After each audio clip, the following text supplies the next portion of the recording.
जगदीश जी, मैं आपसे सवाल यह जरूर करूंगा कि हिंदुओं के कोर्ट जाने के अधिकार को आप लोग क्यों छीनना चाहते हैं। लेकिन सर, उससे पहले बड़ा और गंभीर सवाल है कि आप सुप्रीम कोर्ट, जिसे संविधान ने अधिकार दिया है कि आप किसी एक्ट की व्याख्या करेंगे कि उसकी लिमिट्स क्या हैं, लिमिट्स क्या नहीं है, आप उस सुप्रीम कोर्ट को यह कह रहे हैं कि आप एक्ट की अवमानना कर रहे हैं। देखिए राकेश पांडे जी, मेरे समझ में नहीं आ रहा आपकी डिबेट में हमेशा चलता क्या, वो हिंदू मुसलमान पे झगड़े, देश की समस्या पर आप बिल्कुल बात नहीं करते हैं। कौन क्या रहा कि हिंदू को कोर्ट जाने से रोके? अगर मुसलमान भाई जा रहे तो उनको भी जाना चाहिए, हिंदू जा रहे उनको भी कोर्ट किस लिए बना? नहीं, मैंने क्या बोला जगदीश जी? अब संभल में मैं इतनी जल्दी इंटरप्ट नहीं करता हूं। अब मैंने आपसे क्या बोला कि ये सवाल बाद में करूंगा कि हिंदुओं को कोर्ट जाने से आप लोग क्यों रोकना चाहते हैं। मैं ये सवाल बाद में करूंगा, लेकिन पहला सवाल बड़ा और गंभीर है कि आप सुप्रीम कोर्ट से यह कहा जा रहा है कि भाई आप एक्ट की अवमानना कर रहे हैं। देखिए सुप्रीम कोर्ट और कोई भी कोर्ट, मैं कहता हूं कहीं ना कहीं सबके घेरे मारे, जैसे यूं घेरे मारी है। कुछ ऐसे फैसले, एक दिन में फैसला होना, एक दिन में नोटिस जाना, एक दिन में सुबह 6 बजे पुलिस का पहुंच जाना, कहीं ना कहीं शंका के घेरे में है। और वहीं पर पाकिस्तान के कारतूस दिखा देना और वहीं पर कुछ दिन में आतंकवादी बता देना। अरे भाई, देश में बहुत समस्याएं हैं। इधर तो पाकिस्तान का कारतूस आएगा तो क्या बांग्लादेश का कारतूस दिखाएंगे? सबको देश के बारे में चिंता करनी नहीं, पाकिस्तान से कारतूस आएगा तो क्या श्रीलंका से कारतूस दिखा देंगे? नहीं भाई, समस्या किसी गली मोहल्ले में आया कारतूस दिखा देंगे? कारतूस तो दिखा, पर किसके राज में आया? क्या मैं फिर जगदीश जी, मैं अपने सवाल से भागने नहीं दूंगा। मेरा पहला सवाल मौलिक सवाल बना हुआ है। नहीं जगदीश भाई, सारी बातें करूंगा, बहुत समय है, सारी बातें करूंगा, लेकिन मेरा पहला और बड़ा और गंभीर सवाल है, और सवाल यह है कि आप सुप्रीम कोर्ट से यह कह रहे हैं कि एक्ट की अवमानना कर रहे हैं। क्या मतलब है इसका? देखिए, एक्ट की अमानत जब 1947 में एक एक्ट बना दिया है कि जहां मंदिर रहेंगे मंदिर रहेंगे, जहां मस्जिद रहेगी मस्जिद रहेगी, पर ये हर मंदिर मस्जिद के पीछे मंदिर ढूंढ रहे हैं। भाई, नए मंदिर बना लो, पूरा भारत बना। अरे आप अपनी पॉलिटिक्स के लिए कुछ भी करिए जगदीश जी, आप सुप्रीम कोर्ट को ये कह रहे हैं कि कोर्ट की अवमानना, एक्ट की अवमानना कर रहा है। एक्ट की व्याख्या करने का अधिकार किसको है? कांग्रेस पार्टी को है, बीजेपी को है, सपा को है, या फिर किसी और संस्थान को है? अगर सुप्रीम कोर्ट भी गलत आदेश पास करेगा तो बात करनी पड़ेगी। तो ये तय कौन करेगा? सुप्रीम कोर्ट में भगवान नहीं, तो ये कांग्रेस पार्टी तय करेगी कि आदेश सही है कि गलत है। ये भी पता नहीं, ये कांग्रेस पार्टी तय करेगी। सरकार के इशारे पे काम कर रहा है, ये भी पता कि सुप्रीम कोर्ट भी सरकार के। नहीं सर, कह रहा हूं भाई, हम ये हाथ में प्रदीप भंडारी हाथ में संविधान की किताब लेकर घूमा जा रहा है, संविधान की प्रतियां लेकर घूम रहे हैं, और संविधान ने कोर्ट को अधिकार दिया कि भाई आप एक्ट की परिभाषित कर सकते हैं, व्याख्या कर सकते हैं, और ये कह रहे हैं कि नहीं भाई ये कोर्ट को अधिकार नहीं है। आप फिर कहेंगे हम संविधान बचा रहे हैं। मैं राकेश जी, मैं ये कहना चाहता हूं कि कांग्रेस पार्टी की जो मंशा है वो इमरजेंसी वाली है। जगदीश जी ने भी आपके शो पे बोल ही दिया कि कांग्रेस पार्टी निर्धारित करेगी कि कोर्ट कब सही है और कोर्ट कब गलत है।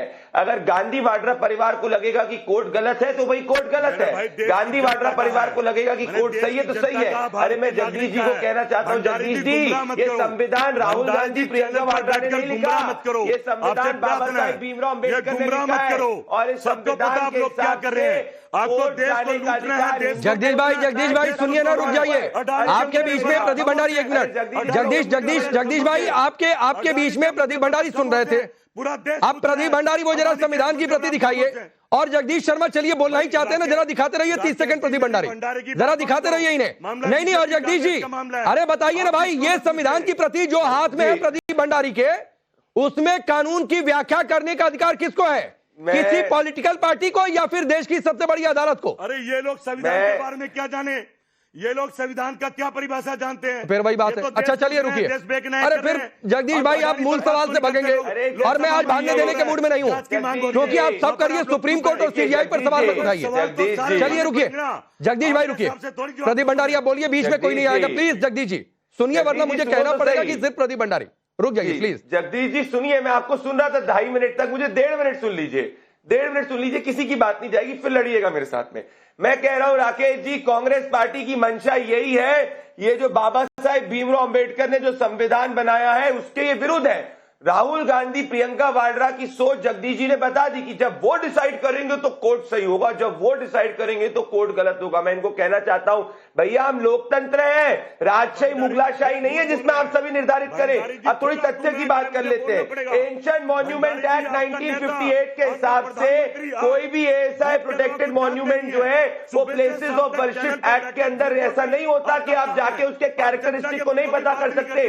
Chief justice of India D.Y.. Chandrachud ने भी कहा है अभी सिर्फ प्रदीप भंडारी की आवाज होने जा रही है, उसकी व्याख्या करी जा सकती है।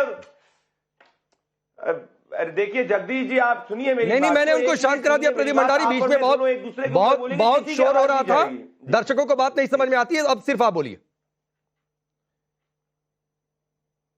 मैं सिर्फ एक बात कह रहा हूं राकेश जी कि क्या हिंदू को इस देश में कोर्ट जाने का अधिकार नहीं है? सुप्रीम कोर्ट का 1997 का जजमेंट है, एल.एन. सिन्हा जजमेंट, जिसमें कहा जाता है कि कोर्ट जाने का अधिकार संविधान जो है उसकी बेसिक मूल धारा है। हर व्यक्ति कोर्ट जा सकता है, कोर्ट निर्धारित करे। 15 पिटीशन कोर्ट गई थी जिसमें से 4 मानी गई है। मतलब ये लोग वक्फ के नाम पे राकेश जी 120 साल पुराने बनारस के मंदिर को, बनारस के कॉलेज को बोले इनका, 1400 साल पुराने तमिलनाडु के मंदिर को बोले इनका, वक्फ बोर्ड हिंदू मेजोरिटी गांव को बोले इनका, सूरत म्युनिसिपल कॉर्पोरेशन को बोले इनकी, सुन्नी वक्फ को बोले इनकी, ताजमहल को बोले इनका, पार्लियामेंट को बोले इनका, हर चीज इनकी हो जाएगी। ये सब अलाउड है संविधान में, परंतु एक हिंदू कोर्ट नहीं जा सकता, सिविल कोर्ट। इनका हिसाब से यही है, इनकी मंशा यही है कि हिंदू को वंचित रखना चाहते हैं संवैधानिक राइट से, क्योंकि इनको नहीं, चलिए अब मैं इसी सवाल पर आता हूं जगदीश जी, इसी सवाल पर आता हूं। वक्फ के अधिकार में कटौती ना हो भाई। पांडे जी, वक्फ को असीमित अधिकारों की, जहां ये रुमाल रख दिया वो जमीन अपनी हो गई। अगर सरकार इस पर लगाम लगाना चाहती है तो आप लोग कहते हैं अरे ये क्या हो रहा है, ये तो बड़ा संवैधानिक स्ट्रक्चर को नुकसान पहुंचाया जा रहा है, ये माइनॉरिटीज के साथ क्या हो रहा है। और यहां आप हिंदू को लेकर चाहते हैं कि वो जाकर कोर्ट में भी अपनी बात ना कहे। राकेश पांडे जी, आवाज बंद करने से काम नहीं चलेगा। लाखों लोग आपके चैनल पर मैं आवाज नहीं बंद करवाया सर। जगदीश जी मैं क्लियर कर दूं, मैंने आवाज नहीं बंद करवाई है, सिर्फ प्रदीप भंडारी को सुनने के लिए कह रहा था और आपने नहीं सुना। आप शोरगुल कर रहे थे, नहीं बोलने दे रहे थे, तो मैंने कहा कि अभी सिर्फ प्रदीप भंडारी की आवाज होने। यार मैं बिल्कुल किसी की आवाज बंद नहीं करवाता हूं भाई। रही आपके सवाल की वक्त बोर्ड पर आप जो मर्जी एक्शन करें, आपका अधिकार, आप सत्ता में बैठे हैं, हम आपको नहीं रोक रहे हैं। और हिंदुओं की आप बात करें, मैंने आवाज उठाई थी आपके चैनल पे कि हिंदू का भी एक ऐसा बोर्ड बनना चाहिए। ये हिंदू की सरकार सब चुप हो गए हैं, साधु महात्मा सब चुप हो गए हैं। ये सिर्फ बात सवाल ये नहीं है, करना नहीं जानते, ये दूसरे के काम पर आरोप लगाने की प्रतिक्रिया। नहीं राकेश जी मैं इससे बड़ी बात बोल दी। अरे भाई प्रियंका गांधी के अनुमान से तो लड़ो, प्रियंका गांधी के अनुमान से तो बात करो। आपको आदत पड़ गई हर चीज में प्रियंका गांधी और राहुल गांधी और नेहरू जी को घुसाने की। आपकी रोटी हजम नहीं होती है, आपके नेताओं के आपकी रोटी हजम नहीं होती है। हर चीज में राहुल गांधी और प्रियंका गांधी और नेहरू जी को लाने की। अरे आप हमारे से बात कर लो, पहले आप मेरे से बात कर लो। आपका जवाब दे रहा हूं मैं, आपको जवाब नहीं चाहिए। आपको राहुल गांधी चाहिए, प्रियंका गांधी चाहिए, नेहरू जी चाहिए, जिन्होंने देश को आपकी झोली में डाल दिया है, जिस देश का बदले जी। नहीं, क्या कांग्रेस पार्टी ये बताइए कि कब हमने कहा कि हिंदू कोर्ट न जाए? तो राहुल गांधी हमने कब कहा कि हिंदू कोर्ट न जाए?